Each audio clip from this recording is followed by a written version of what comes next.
मुख्यमंत्र्यांनी मराठा आरक्षणाबद्दल सर्वपक्षीय बैठक बोलवावी, जरांगेंना सुद्धा बैठकीला बोलवावं शरद पवार यांची मागणी। तर सर्वपक्षीय बैठकीमध्ये आमची सहकार्याची भूमिका असेल, शरद पवार यांनी केलं स्पष्ट। दोन समाजातील तेढ कमी व्हावा यासाठी शक्य ते सगळं करणार, शरद पवारांच्या बैठक बोलवण्याच्या मागणीवरती मुख्यमंत्री शिंदेंची प्रतिक्रिया।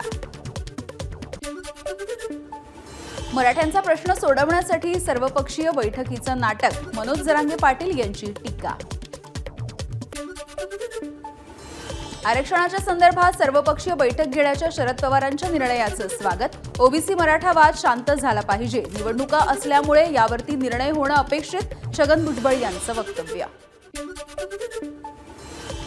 सर्वपक्षीय बैठक बोलवण्याच्या निर्णयाचं स्वागत, पण आरक्षण कशाच्या आधारावरती दिलं जातं याचा अभ्यास होणं गरजेचं, लक्ष्मण हाके यांचं मत।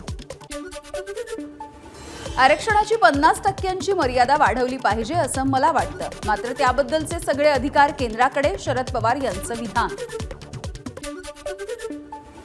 मराठ्यांना ओबीसींमधून आरक्षण देण्यासाठी पवार प्रतिकूल, मराठा आंदोलक केरे पाटील यांची माहिती। तर ओबीसी आरक्षणाला धक्का न लागता मराठ्यांना आरक्षण द्यावं असं पवारांचं मत। पवारांच्या भेटीनंतर केरे पाटील यांची प्रतिक्रिया। केरे पाटील यांच्याशी मराठ्यांना ओबीसींमधून आरक्षण देण्याच्या संदर्भात चर्चा झाली नाही, शरद पवार यांचं स्पष्टीकरण। तर मी सर्वपक्षीय बैठक बोलवा म्हणतो, मग ओबीसींमधून मराठ्यांना आरक्षण नको असं कसं म्हणेन, शरद पवार यांची प्रतिक्रिया। राष्ट्रवादी शरदचंद्र पवार पक्षाचे खासदार अमोल कोल्हेंना मराठा बांधवांचा घेराव, आरक्षणाबाबत भूमिका स्पष्ट करण्याची मागणी करत मराठा बांधवांकडून घोषणाबाजी। आगामी विधानसभा निवडणुकीमध्ये भाजपमध्ये तिकीट वाटपाचे सर्वाधिकार फडणवीसांकडेच असणार, काल झालेल्या भाजप कोर कमिटीच्या बैठकीमध्ये निर्णय, आशिष शेलार यांची माहिती। महाराष्ट्र विधानसभा निवडणुकीमध्ये भाजपनं 150 पेक्षा जास्त जागा लढवाव्यात, भाजपच्या वरिष्ठ नेत्यांनी याबद्दल मत व्यक्त केल्याची सूत्रांची माहिती आहे। 20 ऑगस्टला महायुतीचं जागा वाटप जाहीर होण्याची शक्यता, उदय सामंत यांची माहिती। कोल्हापुरातील अंबाबाईच्या दर्शनानंतर जाहीर होणार जागा वाटपाचा फॉर्म्युला। आगामी विधानसभा निवडणुकीच्या पार्श्वभूमीवरती भाजपचे महाराष्ट्र प्रभारी भूपेंद्र यादव यांचा 17 ऑगस्टपासून राज्यव्यापी दौरा, राज्यामधल्या विविध भागांमध्ये जाऊन पक्षाची जिल्हानिहाय स्थिती, संघटनात्मक बांधणी आणि निवडणुकीच्या तयारीचा घेणार आढावा। फडणवीसांच्या विरोधामध्ये लढण्यासाठी काँग्रेसमधून अनेक जण इच्छुक, तर नागपूरमधील 6 मतदारसंघांसाठी 71 इच्छुकांनी काँग्रेस पक्षाकडे अर्ज केला, विकास ठाकरे यांची माहिती। अजित पवारांनी माजी आमदार आसिफ यांची भेट घेतली, त्यामुळे आसिफ शेख मालेगाव मध्य विधानसभा मतदारसंघांमधून राष्ट्रवादी महायुतीचे उमेदवार असणार का, अशाही चर्चा। अजित पवारांनी भेट घेतल्याच्या नंतरही माजी आमदार आसिफ शेख हे अपक्ष लढण्यावरती ठाम, अजितदादांनी सांत्वनपर भेट घेतली, शेख यांची माध्यमांसमोर येऊन माहिती। 20 सप्टेंबरपासून आचारसंहिता लागणार, आजपासून 38 दिवस बाकी, छत्रपती संभाजीनगरमध्ये अतुल सावे यांचं वक्तव्य।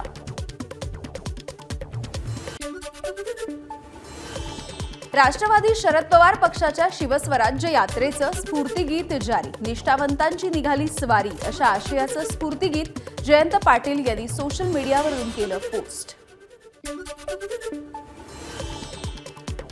सुप्रिया सुळेंसह राष्ट्रवादीमधल्या 20 पदाधिकाऱ्यांचे व्हॉट्सअप हॅक, सुप्रिया सुळे यांच्या खात्यावरून $200ची, तर पदाधिकाऱ्यांच्या व्हॉट्सअप अकाउंटवरून 15 ते 20 हजार रुपयांची मागणी करण्यात आल्याचीही माहिती।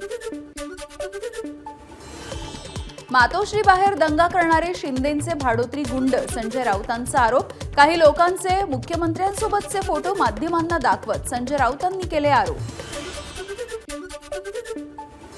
सुपारीचे खेळ वर्षा बंगल्यावरती आणि ठाण्यामध्ये सुरू, संजय राऊतांची एकनाथ शिंदे यांच्यावरती सडकून टीका। तर दिल्लीतील अहमद शहा अब्दाली सुपारी गँगचे अध्यक्ष, संजय राऊतांची नाव न घेता अमित शहांवरती सुद्धा आगपाखड। दिल्ली दौऱ्याच्या दरम्यान उद्धव ठाकरे गुप्ता नावाच्या दक्षिण आफ्रिकेमधल्या फरार आरोपीला भेटले, राऊतांच्या घरी ठाकरे आणि 3 गुप्ता बंधूंमध्ये भेट झाली, शिंदे गटाचे नेते संजय निरुपम यांचा दावा।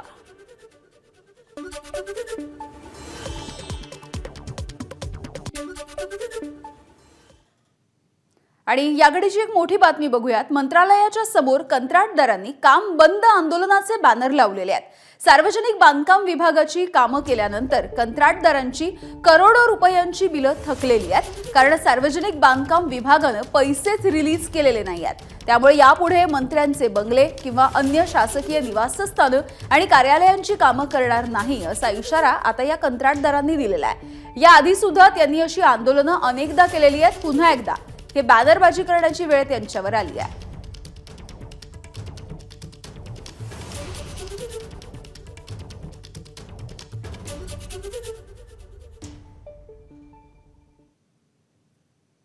आणि पुन्हा एकदा बातम्यांचा वेगवान आढावा।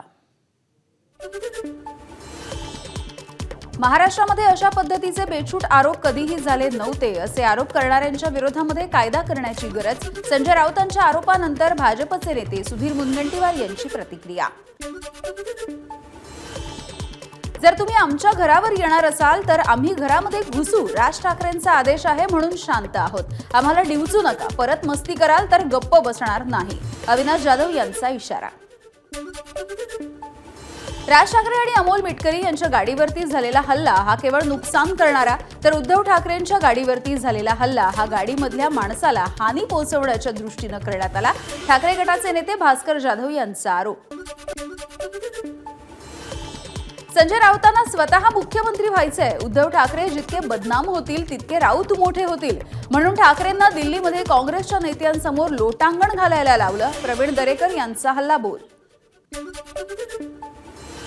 सुपारीबाज म्हणणं योग्य नाही अशा वक्तव्यांमुळेच राऊतांनी पक्षाचं वाटोळ केलं। मातोश्रीवर आंदोलन करणाऱ्या अकबर सय्यद यांची प्रतिक्रिया। तर आंदोलनातील एकही माणूस शिवसेनेचा नसल्याचाही दावा। मनोज जरांगे पाटील यांची शांतता रॅली अहमदनगरमध्ये। छत्रपती शिवरायांच्या पुतळ्याजवळ मराठा तरुणांकडून जरांगेंचं भव्य स्वागत। छगन भुजबळ, दरेकर आणि इतर संघटनांकडून मराठा आंदोलनाच्या विरोधामध्ये षडयंत्र केलं जात आहे। मनोज जरांगे पाटील यांचा आरोप। छगन भुजबळ, देवेंद्र फडणवीसांचा दंगली घडवण्याचा प्रयत्न। भुजबळांनी शिवसेनेचा कार्यक्रम केला, राष्ट्रवादीचा भुगा केला, आता भाजपचं वाटोळ करायला निघाले। जरांगे पाटील यांची टीका। मनोज जरांगे पाटलांच्या मराठा जनजागृती शांतता रॅलीचा उद्या नाशिकमध्ये होणार समारोप। याच पार्श्वभूमीवरती नाशिकमध्ये मोठा पोलीस बंदोबस्त तैनात।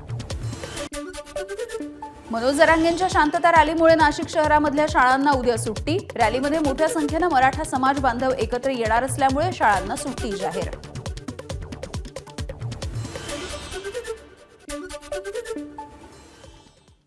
आणि आणखी एक सविस्तर बातमी बघूयात। भाजपचे आमदार जयकुमार गोरेंवरील आरोपांची निष्पक्ष चौकशी करण्याचे आदेश मुंबई हायकोर्टाने साताऱ्याच्या पोलीस अधीक्षकांना दिलेले आहेत। कोविड काळामध्ये गोरे यांनी 200 पेक्षा अधिक मृत रुग्णांना जिवंत दाखवून निधी वाटपामध्ये घोटाळा केल्याचा त्यांच्यावरती आरोप आहे। तसंच औषधं सरकार मोफत पुरवत होतं तरी सुद्धा काही रुग्णांकडून पैसे उकळल्याचा सुद्धा आरोप करण्यात आलाय।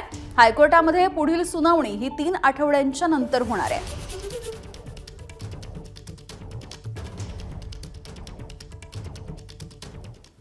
आणि पुन्हा एकदा उर्वरित बातम्यांचा वेगवान आढावा। आमचं सरकार आलं तर लाडकी बहीण योजनेच्या 1,500 रुपयांचे 3,000 रुपये करू, पण तुम्ही आशीर्वाद दिला नाही तर खात्यामधून 1,500 रुपये परत घेणार। अमरावतीमध्ये रवी राणा यांचं वक्तव्य। मतांसाठी लाडकी बहीण योजना आणली, रवी राणा मुख्यमंत्री आणि उपमुख्यमंत्र्यांच्या मनामधली भाषा बोलले। हा महिलांचा अपमान, सरकारनं माफी मागावी, विजय वडेट्टीवारांची मागणी। रवी राणा जे बोलले ते साफ चुकीचं, महिलांच्या खात्यामधून कोणतेही पैसे काढून घेतले जाणार नाहीत। प्रवीण दरेकर यांचं स्पष्टीकरण। गमतीनं वाक्य बोललो, भावा बहिणीच्या नात्यानं माझं वक्तव्य होतं, भाऊ बहिणीला मदतच करतो, बहिणीकडून पैसे घेत नाही, रवी राणा यांचं स्पष्टीकरण। मिश्किलपणा असला तरी रवी राणा यांचं वक्तव्य अत्यंत गंभीर, हे जनतेचे पैसे आहेत। रवी राणा, एकनाथ शिंदे किंवा अजितदादांच्या खिशामधले पैसे नाहीत, जयंत पाटील यांचा निशाणा।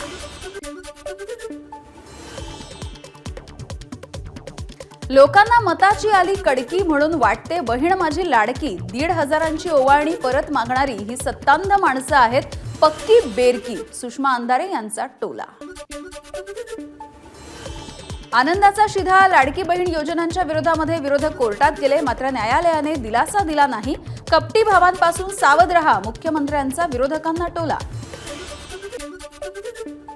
देवेंद्र फडणवीस आणि गिरीश महाजन यांच्या विरोधामध्ये असताना त्यांना अडचणीमध्ये आणण्यासाठी अनेक प्रयत्न करण्यात आले. मी त्यांच्या मंत्रिमंडळामध्ये असताना माझ्या विरोधामध्ये सुद्धा प्रयत्न झाले, मुख्यमंत्री शिंदेंचा दावा.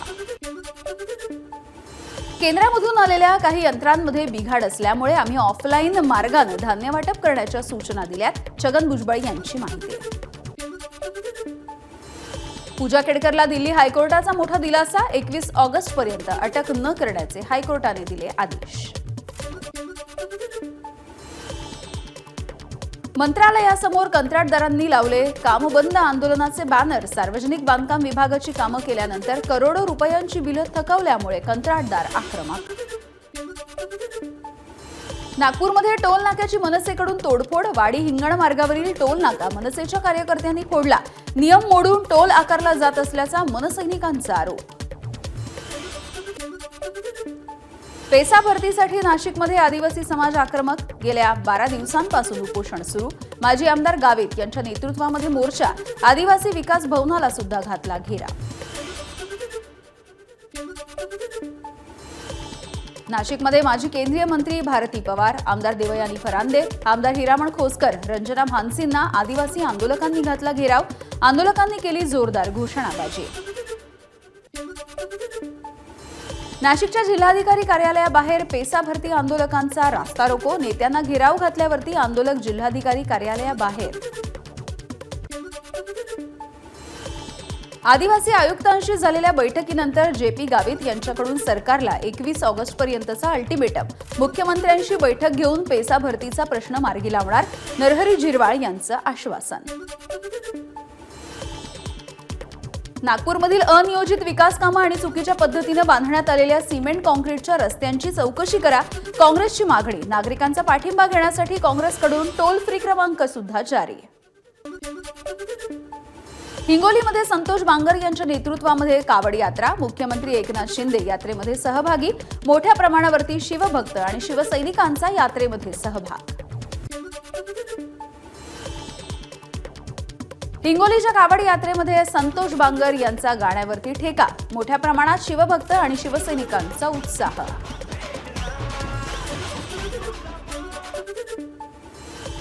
पुण्यामध्ये महाराष्ट्र क्रिकेट असोसिएशनच्या कार्यालयाचं शरद पवारांच्या हस्ते उद्घाटन. यावेळी मुंबई क्रिकेट असोसिएशनचे अध्यक्ष आशिष शेलार यांची सुद्धा उपस्थिती. उपमुख्यमंत्री अजित पवारांची जनसन्मान यात्रा जळगावमध्ये दाखल. अमळनेरमध्ये बाईक रॅलीचं आयोजन. यावेळी अजित पवारांवरती जेसीबीमधून पुष्पवृष्टी. कोल्हापुरातील केशवराव भोसले नाट्यगृहाच्या पुनर्बांधणीसाठी हालचाली सुरू. खासदार शाहू छत्रपती यांनी बोलावली सर्वपक्षीयांची बैठक. हसन मुश्रीफ, धनंजय महाडिक यांच्यासह नेते मंडळी आणि पदाधिकाऱ्यांची उपस्थिती. खासदार शाहू महाराजांनी आयोजित केलेल्या सर्वपक्षीय बैठकीमध्ये संभाजीराजे छत्रपती आक्रमक. नाट्यगृहाच्या पुनर्बांधणीमध्ये कमिशनचा घोळ झाल्यास हसन मुश्रीफ यांना जबाबदार धरलं जाणार, संभाजीराजे यांचा इशारा.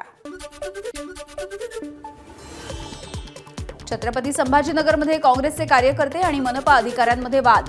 काँग्रेसच्या आढावा बैठकीच्या वेळी लावण्यात आलेले बॅनर्स मनपा अधिकारी विनाकारण काढत असल्याचाही आरोप. 10वी-12वी परीक्षेचं वेळापत्रक जाहीर. 11 फेब्रुवारी ते 18 मार्च 12वीची परीक्षा, तर 21 फेब्रुवारी ते 17 मार्च दरम्यान होणार 10वीची परीक्षा. इंदोरमध्ये बीआरटीएसच्या धावत्या बसला भीषण आग. दुर्घटनेमध्ये एक महिला जखमी. प्रवाशांनी बसमधून उड्या मारून वाचवला जीव. उत्तर प्रदेशच्या इटावामध्ये स्कॉर्पिओ गाडीची स्कूटरला धडक. 15 किलोमीटरपर्यंत स्कॉर्पिओनं स्कूटरला फरफटत नेलं. गाडीचा चालक पोलिसांच्या ताब्यात.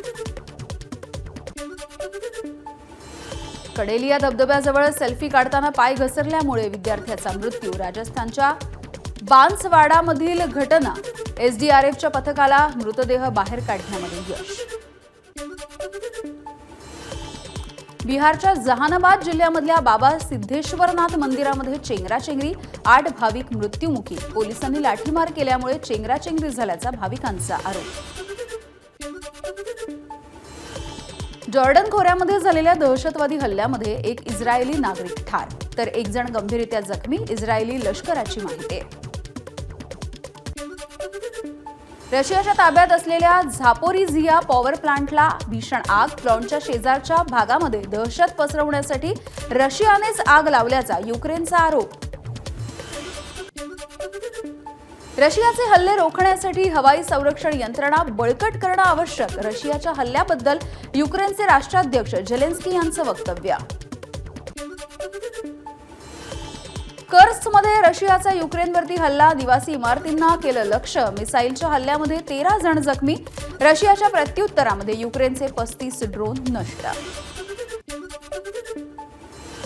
रशियन संरक्षण मंत्रालयाकडून कर्स्क भागाचा व्हिडिओ जारी. युक्रेनच्या सैन्यासोबतच्या युद्धाचा व्हिडिओ सुद्धा समोर. व्हिडिओमध्ये लष्करी वाहनं आणि लढाऊ विमानं दिसत असल्याचं चित्र.